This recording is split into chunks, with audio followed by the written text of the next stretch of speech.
Transcription number 36.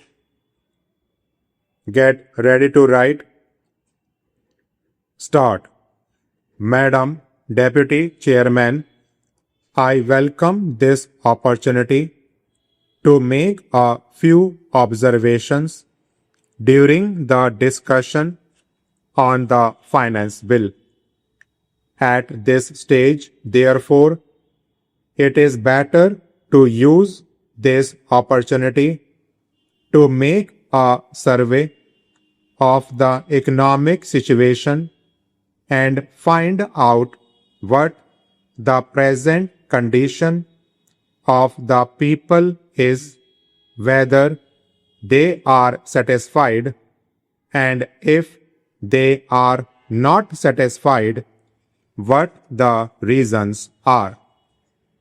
I feel this responsibility is greater today when the American aid is likely to be reduced, and therefore we have got to stand more on our own legs. When the plan was set forth, there were three sources from which we hoped to get finance for the plan, namely our own resources from the revenues, loans within the country through savings, and thirdly, foreign help. The latter we need not discuss here.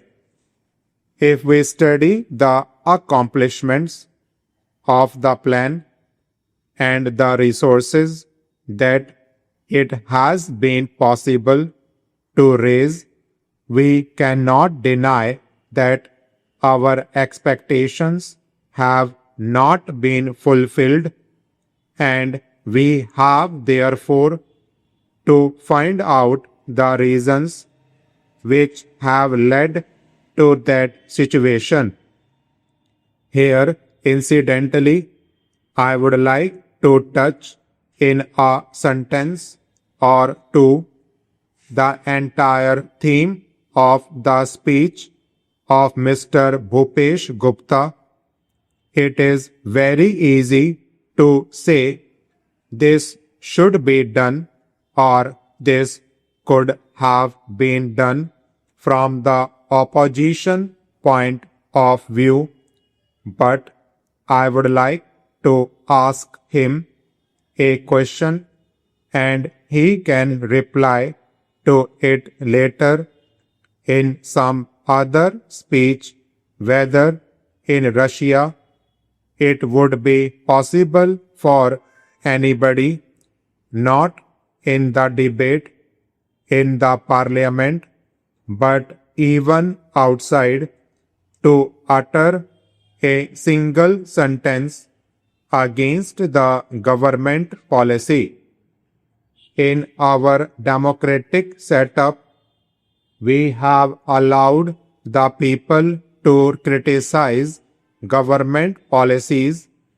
Even as Congress people, we are free to criticize the policies of the government, but the point is whether the doubts raised in the minds of the public by the people in the opposition who show their loyalty to a different setup would be conducive to create the enthusiasm that is necessary and the inspiration that is necessary to give their very best to fulfill the targets of the plan. This planned economy is really not a thing that will go successfully hand in hand with a democratic setup unless some other things are there, and they are the inculcation of a national spirit, giving of proper national education to develop a national outlook. Unless these things are done as they are in other countries like England, unless that type of spirit is created in the country by all the people of all types of views, not being allowed to create differences and doubts in the minds of the people, we cannot, in a democratic setup, have the success which we want, and we cannot fulfill our promises to the people. Without going further into that aspect which really came to my mind as a result of the long speech of Mr. Bhupesh Gupta, I would like to make a few suggestions so that a proper attitude towards giving of one's best to the plan and to raise the national economy can be developed. I would like to make 3 or 4 points. Firstly, we have to see that we take steps to check corruption at any level, whether it is among the people in the public sector or among the officials.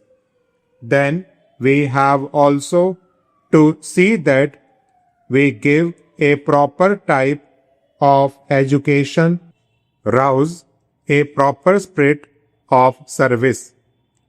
We must also check the trends for inflation and also lay stress on austerity so that the people will feel that there is something at stake.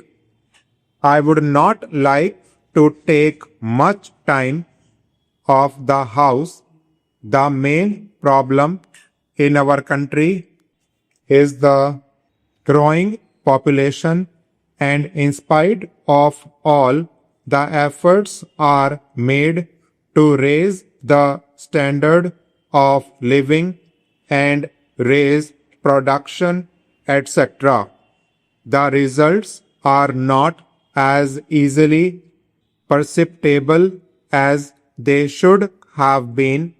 That is a separate problem by itself, but in spite of that, it is possible for the government to show better results if the government were to undertake immediately and see that some of the promises that are made, the acts that are passed, and the plans that are drawn up are properly implemented.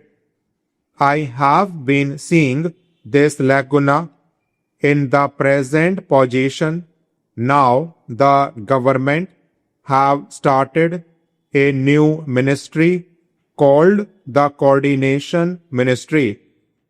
It was very necessary because the plans of the different ministries sometimes were likely to go contrary to each other's aims. I do not want to go into details. For instance, take the question of the promotion of export. A commodity may be exported, but the price of that commodity in the country to the consumer may go on rising. Who is to see to that? Take tea for example. It had to be exported, and nobody was there to see whether there was enough tea for consumption in the country, And what was the price at which it was available to the consumer in the past? Stop.